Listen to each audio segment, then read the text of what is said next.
సంక్రాంతికి ముందు ఏం జరుగుతుందని తెలంగాణ ముఖ్యమంత్రి తేల్చి చెప్పేశారు. No benefit shows, no compromise. దిల్లు జారి గల్లంతైంది. సినిమా ఒకటి ఉంది కదా, గుండె జారి గల్లంతైందని. దిల్ రాజు గారు పెదరాయుడు లాగా భుజాన ఇది వేసుకొని మరీ వెళ్ళి ఏదో ఆర్భాటంగా వెళ్తే తీరా మోసి ఆయనకు కూడా నో చెప్పేశారు. సో అక్కడ దిల్లు జారి గల్లంతైంది. రెండో విశేషం ఏంటంటే అక్కడ నాగార్జున గారిని ముఖ్యమంత్రి రేవంత్ రెడ్డి గారి కెమిస్ట్రీ చూసారా? అసలు అంతకుముందు ఏమీ జరగనట్టే ఒకళ్ళనొకళ్ళు పరస్పరం ఆత్మీయంగా కౌగిలించుకొని ఆశ్చర్యంగా చూస్తూ ఒకళ్ళు వంక ఒకళ్ళు. నిన్నంతా సోషల్ మీడియాలో అదే పెద్ద వైరల్గా మారింది. మూడోది ఏంటంటే ఈ ఎపిసోడ్ మొత్తం మీద ఎస్కేప్ అయ్యి అదృష్టవంతుడిగా మిగిలింది తారక్ జూనియర్ ఎన్టీఆర్. ఆయన దేవరా ఫంక్షన్ కోసం హైదరాబాద్ నోవాటల్లో పెద్ద ఏర్పాటు, అదే ప్రీ రిలీజ్ ఈవెంట్ ఏర్పాటు ఏదో చేశారు. అయితే జనం బాగా ఎక్కువ వస్తున్నారని ఇబ్బంది ఎదురవుతుంది అని పోలీస్ నుంచి కమ్యూనికేషన్ అందగానే ఆయన అలర్ట్ అయిపోయి క్యాన్సిల్ చేశారు. లేకపోతే ఫస్ట్ టార్గెట్ ఆయన అయి ఉండాల్సింది. సో ఇవన్నీ కూడా చాలా చర్చకు వచ్చాయిలేండి. నిన్న దిల్ రాజు గారి ఎఫర్ట్స్ ఫ్యూటైల్ అవటం బట్టి మీరేమనుకుంటున్నారు? ఆంధ్రప్రదేశ్లో కూడా ఇదే తరహా ఉండొచ్చా, లేకపోతే మీ కూటమి నిర్ణయాలు డిఫరెంట్గా ఉంటాయా? సార్, ఇప్పుడు ఫిల్మ్ ఇండస్ట్రీ యొక్క సమావేశం నేను జరిగింది 1 సంవత్సరం పాటు లేట్ అయింది.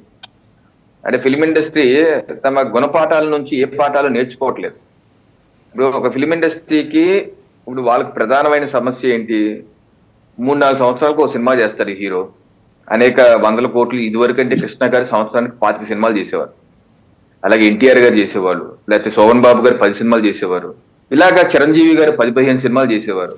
ఇలాగ నెలకి 2-3 కొత్త సినిమాలు వచ్చాయి, మొత్తం కలకలలాడుతూ ఉండేవి, థియేటర్లు ఫుల్, అన్ని ఫుల్ బాగుండేవి. కానీ ఇప్పుడు అలా కాదు. ఒక సినిమా ఒక హీరో 3-4 ఏళ్ళు చేస్తాడు, అతనికి ఏంటి బెనిఫిట్ షో కావాలి. అలాగే రిలీజ్ అయిన రోజు నుంచి 10 రోజుల వరకు టికెట్ రేట్లు ఎక్కువ పెంచేసి సినిమా బాగున్నా బాగుపోయినా డబ్బులు దండేసుకోవాలి. వినియోగదారు దగ్గర నుంచి ఆల్మోస్ట్ లైక్ దోపిడీ చేసేయాలి. ఒక రకంగా అది దోపిడీ చేసి తీసుకెళ్ళి, అది వాళ్ళకి కావాల్సిన మెయిన్ ఎకనామిక్ మోడల్. ప్రస్తుతం వాళ్ళకున్న ఎకనామిక్ మోడల్ అది అది అది ఇంప్లిమెంట్ చేసేది ఎవరు? ప్రభుత్వాలు ఇంప్లిమెంట్ చేస్తారు. ప్రభుత్వాలతో మీరు సన్నిహితంగా ఉంటే ఈ గొడవ రాదు కదా. ఇప్పుడు జగన్మోహన్ రెడ్డి గారితో మీకు గొడవ ఎందుకు వచ్చింది? మీరు సన్నిహితంగా లేరు కాబట్టి ఆయన కోపం వచ్చింది. అందుకే 30 ఏళ్ల నాటి టికెట్లు 5 రూపాయలు, 10 రూపాయలు, 15 రూపాయలు, 30 ఏళ్ల నాటి టికెట్ రేట్లు పెట్టారు. ఒక తొక్కు తొక్కితే మీరు అందరూ పరిగెత్తులు వచ్చారు. అప్పుడు మళ్ళీ ఏదో వయా మీడియాగా సెట్ చేశారు. ఆ గుణపాఠం ఉంది కదా. మరి తెలంగాణలో కొత్త ప్రభుత్వం వచ్చాక నిన్న జరిగిన సమావేశం ఏదో అప్పుడే జరుగుంటే ఈ సమస్య వచ్చేది కాదు కదా. ఇప్పుడు చేతులు కాలాక ఆకులు పట్టినట్టు మీరు ఎందుకు పరిగెత్తారు? బెనిఫిట్ షోలు, అలాగే టికెట్ రేట్లు పెంచనే మనం బెనిఫిట్ షోలు ఏంటి అని చెప్పి ఆయన అసెంబ్లీలో చెప్పాడు. ఆయన ఓకే కరెక్టే, మరి 300 రూపాయల టికెట్ ని 3000 రూపాయలు ఎందుకు పెంచమన్నారు? పైపచ్చి రేవంత్ రెడ్డి గారు నా సామాన్య ప్రభుత్వం అంటారు. 300 రూపాయల టికెట్ ని 3000 బెనిఫిట్ షో పెంచి ఎవరి నుంచి దోపిడీ చేస్తున్నారు? Is it accountable or not? Is it white money or black money అని చెప్పాలి కదా. అయితే ఇప్పుడు జరిగిన మీటింగ్ ద్వారా ఏం ఒరిగింది ఫిల్మ్ ఇండస్ట్రీకి? మీకేమైనా బయటకు వచ్చిన సమాచారం ప్రకారం మాత్రం మేము బెనిఫిట్ షోకి అలౌ చేయను అని వచ్చింది బయటికి. అలాగే టికెట్ రేటు పెంచి కూడా పెంచుకొని ఇవ్వనన్నట్టుగానే వచ్చింది. మీకు రిలీఫ్ అయింది, మీ ఇండస్ట్రీకి రిలీఫ్ అయింది. ఏమొచ్చింది? పైపెచ్చు ఆయన ఢిల్లీ నుంచి గల్లీ వరకు తిట్టిపోశాడు ఫిల్మ్ ఇండస్ట్రీని. ఢిల్లీలో డిసెంబర్ 13వ తారీఖు ఆజ్ తక్ కాంక్లేవ్ లో హిందీలో కూడా తిట్టిపోయాడు. ఓ కోయి భారత్ కి సేనాని హై క్యా? ఇండియా పాకిస్తాన్ బోర్డర్ మే కామ్ కర్ రహే హై క్యా? ఓ కౌన్ హై స్టార్? మై ఖుద్ హీ స్టార్ హూ. వాళ్ళెవరు స్టార్? నేనే సొంత స్టార్ని, నేనే స్టార్ని అన్న. ఫిల్మ్ ఇండస్ట్రీ వాళ్ళకి సేవ చేస్తున్నారా? ఓ సేవ కర్ రహే హై క్యా? రియల్ ఎస్టేట్ లాగా ప్లాట్లు వేసి అమ్ముకుని వెళ్ళిపోతుంటారు, అలాంటి వాళ్ళే వాళ్ళు అని చెప్పేసి హిందీలో కూడా తిట్టిపోసి, తెలుగులో అసెంబ్లీలో కూడా తిట్టిపోసి, వాళ్ళకి మానవత్వం ఉండదని తిట్టిపోసి, అన్ని తిట్టిపోసి బాగా వార్తలు పెట్టి వెన్న రాశారా లేకపోతే కారం రాశారా అని అర్థం కాకుండా రాస్తాయన. ఇప్పుడు ఏంటి దీని వల్ల ఉపయోగం? కనీసం 10 రోజుల తర్వాత సంక్రాంతి వస్తుంది, దిల్ రాజు గారి సినిమాలే వస్తున్నాయి. మరి దిల్ రాజు గారికి ఆయనకి ఏమన్నా ఆశ్వాసన ఇచ్చారా? ఏమైనా పర్లేదు, నువ్వు ఎంటీసీ కార్పొరేషన్ నేను పెట్టాను, రెడ్డి గారు పేరుని దిల్ రాజు అయినా, నువ్వు రెడ్డి గారు కదా, నువ్వు రెడ్డి నేను రెడ్డి, సో నేను చూసుకుంటానులే నిన్ను అని ఏమన్నా ఆయనకి ఏమన్నా స్పెషల్ ఇన్సూరెన్స్ ఇచ్చారా? మనకు తెలియదు. అది 10 రోజులు అయితే కానీ మనకు తెలియదు. రేపు సంక్రాంతి వస్తే కానీ అసలు రేవంత్ రెడ్డి గారి ప్రభుత్వం యొక్క అసలు వైఖరి ఏంటి, సినిమాల మీద ఆయన అసలు వైఖరి ఏంటి అని అర్థం. ఇంకోటి, హైదరాబాద్ ఫిల్మ్ ఇండస్ట్రీ అంతర్జాతీయ స్థాయంట. ఇప్పుడు హాలీవుడ్ లో సినిమాలన్నీ హైదరాబాద్ లో చేసేదంటే ఎలా చేయాలంట? హాలీవుడ్ సినిమాలన్నీ హైదరాబాద్ లో చేసేది ఎలా చేయాలి? మొత్తం అంతర్జాతీయ స్థాయి ఎలా చేయాలి? అసలకే వీళ్ళు మురికి రక మీద తానికాయ పద్ధతి వీళ్ళుంటే మళ్ళీ దిల్ రాజు గారు మాట్లాడింది ఒకసారి చూద్దామండి. రవికిరణ్ గారు, దిల్ రాజు గారు మాట్లాడింది ఒకసారి చూద్దాం. ఇండియన్ సినిమాలే కాదు, ఇంటర్నేషనల్ హాలీవుడ్ సినిమాలు కూడా షూటింగ్లు జరగటానికి ఇండస్ట్రీ నుంచి మాకు సలహాలు ఇవ్వండి. ఆ రేంజ్లో హైదరాబాద్ సిటీని ఆ లెవెల్లో పెట్టి వాళ్ళకి కావాల్సిన హాలీవుడ్ వాళ్ళు వచ్చి షూటింగ్ చేసుకోవటానికి కావాల్సినవి కూడా మనం అరేంజ్మెంట్స్ ఏం చేస్తే వాళ్ళు వచ్చి హైదరాబాద్లో షూటింగ్లు చేసి హైదరాబాద్కి ఒక ప్రత్యేకత ఉండాలి సినిమా దానికని రెండో పాయింట్ చెప్పారు. దాని మీద మళ్ళీ మేము ఇండస్ట్రీలో కూర్చొని గవర్నమెంట్కి ఎఫ్టీసీ ద్వారా ఏమేం చేస్తే బాగుంటుంది అనేది చెప్పబోతున్నాం. సో ఆ విషయంలో కూడా ఇండస్ట్రీ, గవర్నమెంట్ రెండు హైదరాబాద్ ని వెంకట గురుమూర్తి గారు సో ఇప్పుడు చూపంతా ఆంధ్రప్రదేశ్ మీదే ఉందండి, మీరే ఆదుకోవాలి. అండ్ గేమ్ చేంజర్ నిన్నటిదాకా రేవంత్ రెడ్డి గారు అయితే ఈరోజు పవన్ కళ్యాణ్ గారు సాహో అంటూ ఇండస్ట్రీ అంతా రాత్రి మరి స్పెషల్ ఫ్లైట్లు వేసుకొని బయలుదేరబోతున్నారు ఇవాళ, లేకపోతే స్పెషల్ వెహికల్స్లో బయలుదేరుతున్నారు, అమరావతి వచ్చేస్తారు. పవన్ కళ్యాణ్ గారు మమ్మల్ని కాపాడండి, ఈ 3 సినిమాలు పెద్ద బడ్జెట్ సినిమాలు బెనిఫిట్ షోలు వేసుకుంటాం, మీరు ఇస్తారా? ఇస్తే తెలంగాణ ప్రభుత్వం పేదలకు అనుకూలంగా తీసుకున్న నిర్ణయంతో మీరు విభేదించినట్టు, ఇవ్వకపోతే ఇండస్ట్రీ మీ మీద గుస్సా అవుతుంది. ఎట్లా సార్? అడకత్తరులో పోక చెక్క మాదిరి అయిపోయింది మీ పరిస్థితి. ఇప్పుడు తెలుగు సినీ పరిశ్రమ ఒకప్పుడు మద్రాసు రాష్ట్రంలో ఉంటే ఇక్కడికి రావడానికి ప్రధానంగా ఉమ్మడి రాష్ట్రం రావడానికి ఆ రోజుల్లో మహానుభావుడు నందమూరి తారక రామారావు గారు అనేక మంది పెద్దల యొక్క దీంతో ఇక్కడికి రావడం జరిగింది. సార్ ఒక్కసారి మనం రికలెక్ట్ చేసుకుందాం. It was the initiation of doctor Marri Chennareddy గారు, ది దెన్ చీఫ్ మినిస్టర్. ఆయన పర్సనల్ గా అడిగారు ఎన్టీఆర్ ని, అడిగి అన్నా మీరు రండి అన్నారు. సార్ నేనేమన్నానంటే ఎంతో మంది ఉంటే పెద్దల్లో అందుట్లో నందమూరి తారక రామారావు గారు ఒకళ్ళని చెప్పి నేను తెలియజేస్తున్నా. మీరు అన్నట్టు ఖచ్చితంగా మర్రి చెన్నారెడ్డి గారు ఆ రోజున అడగటం, మరి వీళ్ళందరూ కూడా తెలుగు పెద్దలందరూ కూడా ఇనిషియేటివ్ తీసుకుంటాం ఇక్కడ రావటం జరిగింది.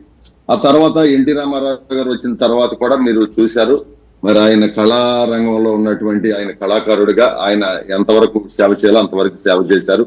స్టూడియోల ఏర్పాటు విషయంలో కానివ్వండి అవన్నీ కూడా చేశారు. ఆ విధంగా ఒక సినీ పరిశ్రమ హైదరాబాద్కి రావడం జరిగింది. ఇవాళ ఉమ్మడి రాష్ట్రంలో విడిపోయిన తర్వాత మరి ఆంధ్ర రాష్ట్రం కూడా చూసుకున్నట్టయితే అనేక ప్రాంతాల్లో అరకులోయ కావచ్చు, వైజాగ్ కావచ్చు, గోదావరి జిల్లాలు కావచ్చు, రాయలసీమలో కావచ్చు, అనేక ప్రాంతాలు ఆంధ్రప్రదేశ్ లో కూడా ఇక్కడ కూడా మరి షూటింగ్ చేసుకుంటే అనుకూలమైనటువంటి వాతావరణం ఉంది. ఎందుకంటే ఏ రాష్ట్రంలో ముఖ్యమంత్రి ఆ రాష్ట్రంలోనికి ఆదాయం కావచ్చు లేకపోతే పరిశ్రమలు కావచ్చు అభివృద్ధి చెందాలని కోరుకుంటారు. కాబట్టి ఖచ్చితంగా ఇప్పుడు పవన్ కళ్యాణ్ గారు మనకి ఉప ముఖ్యమంత్రిగా ఉన్నారు. మరి ఆయన కూడా ఆ దిశగా, ఎందుకంటే ఈ రాష్ట్రంలో సినీ పరిశ్రమ మరి రావాలి, ఇక్కడ కూడా అంతా కూడా బాగుండాలనే ఉద్దేశంతో ఆయన ఆ రకమైనటువంటి అడుగులు మరి వేస్తున్నారు, వేయగలరు. తర్వాత మీరు చెప్పింది ఏదైతే ఉందో దాన్ని ఖచ్చితంగా, ఎందుకంటే అందరూ కూర్చొని ఒక నిర్ణయం, ఎందుకంటే ఎవరికి ఇబ్బంది లేకుండా ఒక కూర్చునే పరిస్థితి లేదు, పరిగెత్తుకుంటూ వస్తున్నారు వాళ్ళు. ఇండస్ట్రీ ఏపీ పరిగెత్తుకుంటా వస్తుంది. ఎందుకంటే 3 పెద్ద సినిమాలు, బాలయ్య బాబుది ఉంది, రామ్ చరణ్ అండ్ వెంకటేష్ గారు, 3టికి దిల్ రాజు గారే.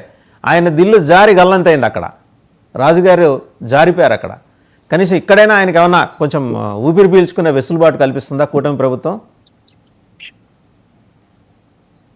ఖచ్చితంగా, ఎందుకంటే సినీ పరిశ్రమకి ఇప్పుడు సినిమా అనేది ఒకసారి చూస్తాం ఎవరైనా కానీ, ఆ చూసే సందర్భంలో ఫ్యాన్స్ కోసం ఏదైనా చేస్తాం మేము, అట్లా ఉంటారు జనం ఫ్యాన్స్. సో మేము అట్లని ఏకపక్షంగా కాకుండా అటు పరిశ్రమను దృష్టిలో పెట్టుకుని ఇటు ప్రజలను దృష్టిలో పెట్టుకుని ఒక మంచి నిర్ణయాన్ని. ఒక విషయం చెప్పండి సార్, 3,000 రూపాయల టికెట్లు ఆంధ్రప్రదేశ్ లో ఉంటాయా? అదొక్కటి చెప్పండి. ఏం సార్? 3,000 రూపాయల టికెట్లు బెనిఫిట్ షోకి, ప్రీమియర్ షోలకి 3,000 రూపాయల టికెట్ ఉంటాయా? అదొక్కటి చెప్పండి. ఇప్పుడు అంతంత రేట్లు అయితే ఇప్పుడు వరకు అయితే ఇక్కడ లేవు, అర్థమైందండి. నేను అదే చెబుతున్నాను, ఎందుకంటే ఉభయలకి ఇబ్బంది లేకుండా చేసేటువంటి నిర్ణయం ఖచ్చితంగా జరిగింది, దాంట్లో ఎలాంటి అనుమానం లేదు. రైట్. ఒకసారి శ్రీకాంత్ గారి దగ్గరికి వెళ్దాం. మీరేంటంటే కొండనాలకి మందేస్తే ఉన్ననాలకు ఊడిపోయినట్టు ఏదో టికెట్ల రేట్లు తగ్గించి పేద ప్రజలకు అనుకూలంగా 5 రూపాయలు 10 రూపాయలు చేసి బదనాం పాలి చివరికి 11కి దగ్గర ఆగారు.